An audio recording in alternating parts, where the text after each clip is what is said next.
Welcome back to another one of my videos. If you're new to my channel, welcome. My name is Lotta, and today I'm going to show you how to make these chocolate banana pastries.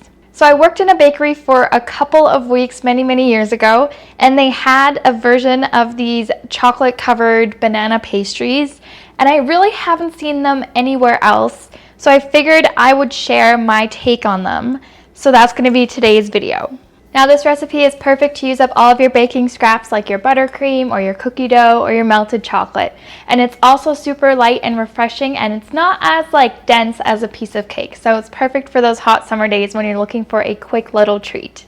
Now at the bottom we have a thin short crust or cookie that is then layered with a bit of German buttercream, then a slice of banana, and ultimately coated in a thin layer of chocolate. Now without further ado, let's get right into it and make our dough.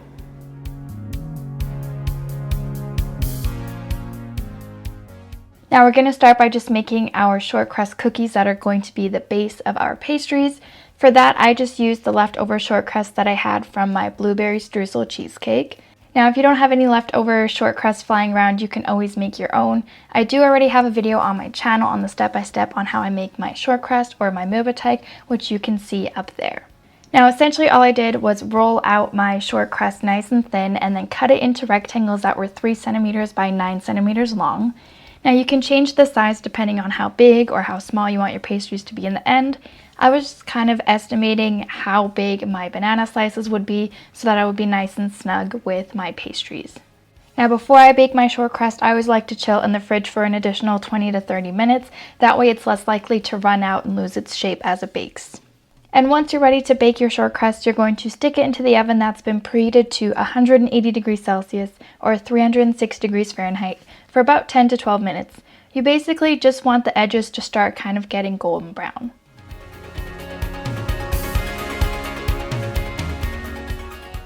Now that our cookies are completely cooled off, we can get to making our actual chocolate banana pastries. So for that, I'm going to be using 2 bananas, 8 of my cooled off cookies, and some leftover German buttercream. I didn't add anything else except for some vanilla extract to get a little bit more vanilla flavor. But if you really wanted to, you could also make this a raspberry buttercream or a chocolate buttercream, or really anything that you think would go well with banana. That being said, the first thing we're going to do is prep our bananas. So I'm just going to go ahead and peel them and then cut them once vertically and once horizontally.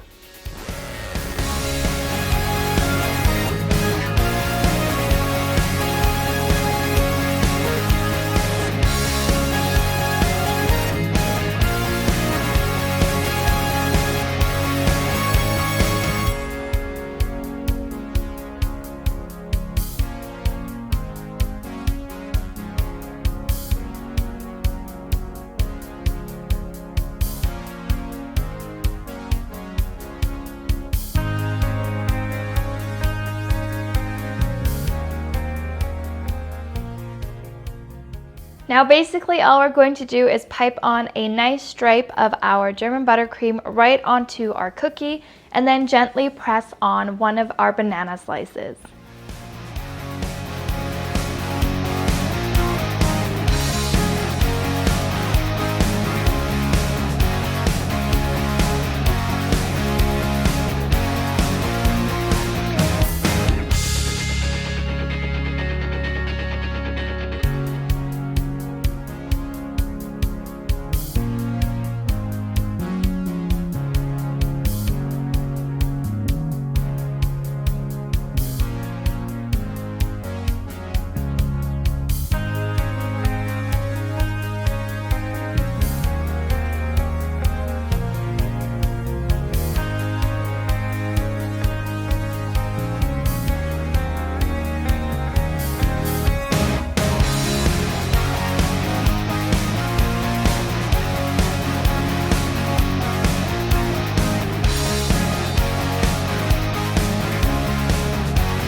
Our bananas can go into the fridge to set, and in the meantime we can already melt down our chocolate.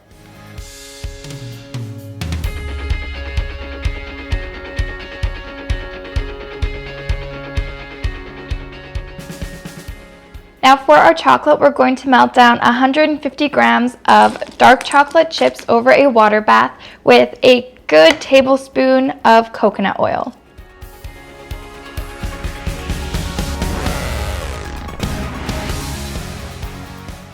Now the coconut oil is basically just going to help thin out our chocolate and make it a little bit more spreadable. That way we get a nice thin layer on our chocolate bananas. Now once again, for your water bath, you don't want the water touching the bottom of your bowl, and you also don't want the water to boil. You just want it to be really nice and warm.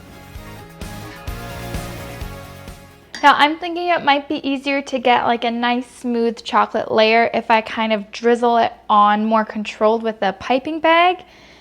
So I think I'm just going to transfer it into a little plastic bag and then use that to kind of drizzle it over. But if you want, you can just pour it right over your bananas or just kind of spoon it over as well.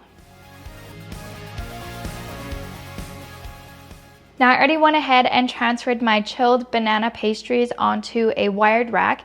That way it's going to be a little bit easier to drizzle the chocolate all over it, and I can repurpose the chocolate that falls through at the bottom.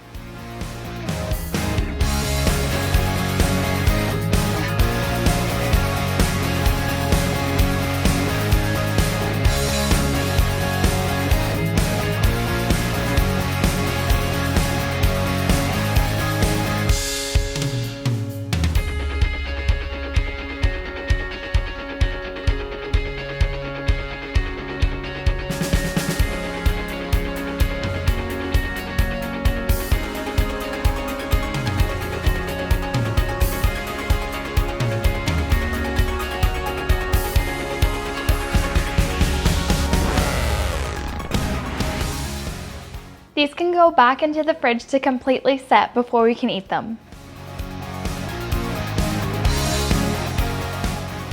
And there you have our chocolate banana pastries. So that's going to be everything for today's video. If you enjoyed it, you can give it a thumbs up or write me a comment down below. And as always, the whole recipe is going to be in the description box as well. And if you want to see more really quick and easy recipes like this one, let me know as well.